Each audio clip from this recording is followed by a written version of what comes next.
पिछले 2 दिन से एक चर्चा बहुत ज़बरदस्त ढंग से चल रही है कि क्या महागठबंधन बनने से पहले भारतीय जनता पार्टी ने कोई ऐसा प्लान बनाया है जिससे कि नीतीश और तेजस्वी परेशान हो जाए। नीतीश और तेजस्वी का जो गठबंधन बन रहा है उससे पहले ही वो बाहर हो जाए।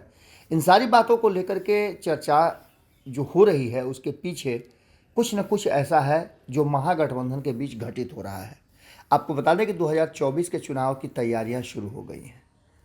एक तरफ जहां नीतीश कुमार और तेजस्वी यादव एक साथ हैं, वहीं दूसरी तरफ भारतीय जनता पार्टी है। बाकी के दलों का स्टैंड क्या है ये अभी क्लियर नहीं है, लेकिन जिस तरह से महागठबंधन में करीब 12 से 15 दलों को जुटा करके और उनके साथ बैठक करके एक मजबूत गठबंधन बनाने की तैयारी हो रही है, जिससे कि 2024 के चुनाव में नीतीश कुमार और ये गठबंधन जो इनकी अगुवाई में बन रहा है वो भारतीय जनता पार्टी को कड़ी टक्कर दे सके। आपको बता दें कि इन सारी बातों में जब आप तह में जाते हैं तो साफ नज़र आता है कि सियासत में कोई किसी का सगा और कोई किसी का दुश्मन नहीं होता है।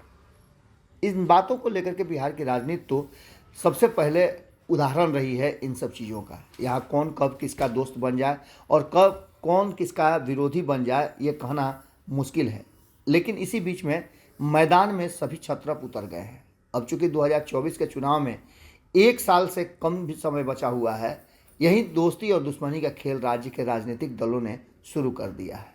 इसके अगुवा बने हैं हिंदुस्तानी अवाम पार्टी के जो सुप्रीमो हैं जीतन राम मांझी। जीतन राम मांझी के बेटे ने जैसे ही नीतीश के मंत्रिमंडल से इस्तीफा दिया, उसके बाद से कई तरह की बातें सामने आने लगी। इसके साथ ही ये साफ हो गया कि बिहार में अब महागठबंधन के कुनबे में एक पार्टी कम हो गई है। गैर एनडीए दलों के जुटान में किसी निष्कर्ष पर पहुंचना, साझा रणनीति बनाने और केंद्र की सत्ता पर काबिज भारतीय जनता पार्टी को नेतृत्व वाले राष्ट्रीय जनतांत्रिक गठबंधन को मजबूत चुनौती पेश करने की कोशिश में जुटे नीतीश कुमार को इससे एक झटका जरूर लगा है।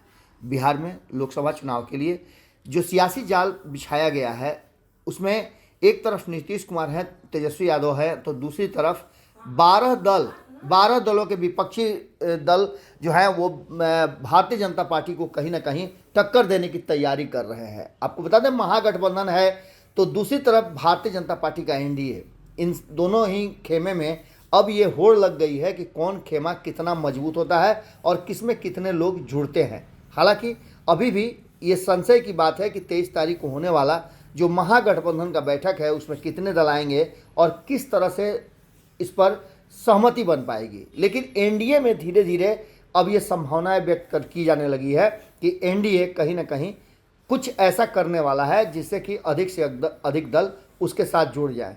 नए समीकरणों की बात करें तो बिहार समीकरण बदलने की तैयारी में लगा हुआ है। कौन पार्टी कब किस गठबंधन का हिस्सा बन जाए ये भी कहना थोड़ा मुश्किल है, लेकिन इन सब के अलावे 23 तारीख की बैठक पर सबकी निगाह है। आपको बता दें कि ये साफ लग रहा है कि बिहार से एक नए राजनीति की शुरुआत हो रही है। एक तरफ जहां पशुपति कुमार पारस मौन है तो वहीं आपको बताएं उनके विधायक जो हैं वो अलग अलग एक्टिविटी कर रहे हैं।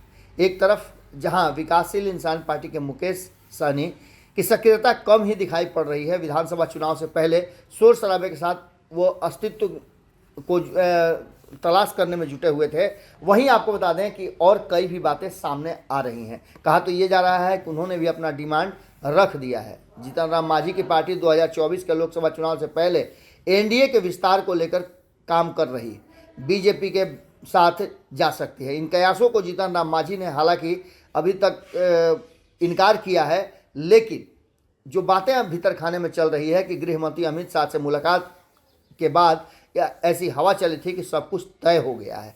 इसी बीच में आपको बता दें कि आपको नज़र आ रहे होंगे उपेंद्र कुशवाहा, जो कि एक तरह से समझिए कि एनडीए का हिस्सा हो गए हैं। उनके कई छत्रप, चाहे आप उनके खुद की ले लें, काराकट में ज़बरदस्त ढंग से वो मेहनत कर रहे हैं, तो वहीं उनके एक और पार्टी के सदस्य जो हैं वो सुपौल में मदद कर रहे हैं, वैद्यनाथ मेहता।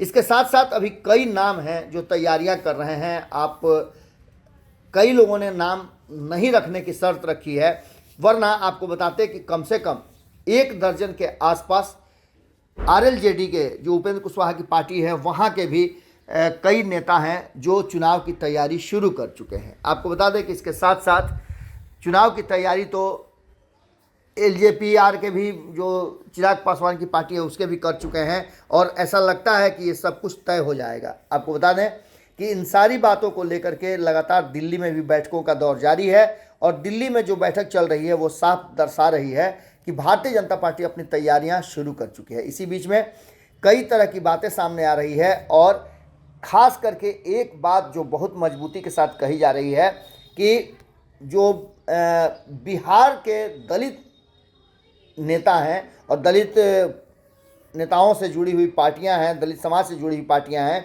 वो सूबे में लगभग 14 से 16% का वोट उनके पास है और ये सारा वोट धीरे धीरे खिसक करके महागठबंधन से एनडीए के तरफ जा रहा है। आपको बता दें कि नीतीश कुमार ने बिहार में दलित और महादलित 2 श्रेणी बनाई थी। बिहार के जातीय समीकरण को देखें तो सूबे में दलित और महादलित मिलकर करीब 14 से 16% के बीच में है और इनमें करीब 6% भागीदारी मुसहर जाति की है। जीतन राम मांझी इसी मुसहर जाति से आते हैं। उन्होंने कहा कि मांझी के सहारे बीजेपी की रणनीति मुसहर जाति को के मतदाताओं को अपने पाले में करने की पूरी संभावनाएं व्यक्त की जा रही है।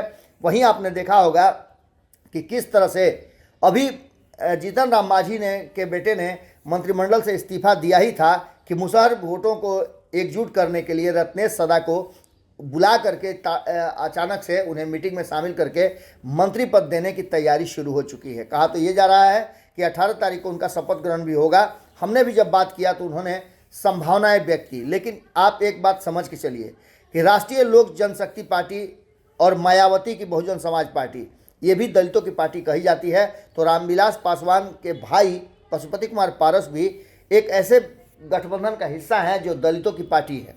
आपको बता दें कि इन सारी बातों को लेकर के अब ये साफ दिखाई दे रहा है कि ये जो 14-16% वोट है वो पूरी तरह से जाता हुआ दिखाई दे रहा है कहीं ना कहीं भारतीय जनता पार्टी के पाले में।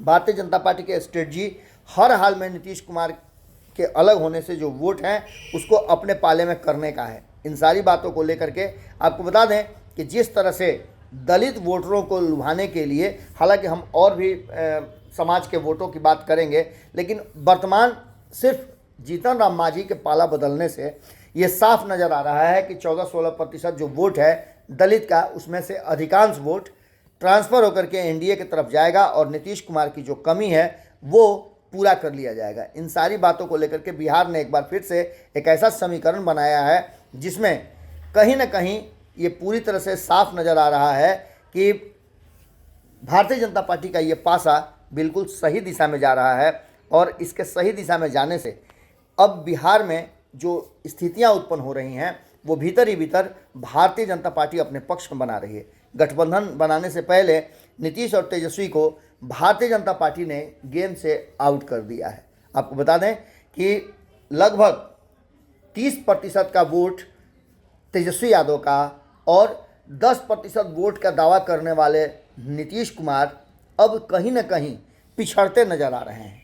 आपको बता दें कि भाजपा ने इन दोनों को ही, इनके गठबंधन को ही गेम से आउट कर दिया है और प्लान बनाया भी है तो बड़ा धांसू प्लान बनाया है और इसको देख करके साफ लग रहा है कि कहीं ना कहीं अब भारतीय जनता पार्टी टक्कर लेने के लिए तैयार है और यही कारण है कि महागठबंधन बनाने की बेचैनी और इसमें कौन कौन लोग आएंगे इस पर ज़्यादा फोकस नीतीश कुमार की टीम कर रही है।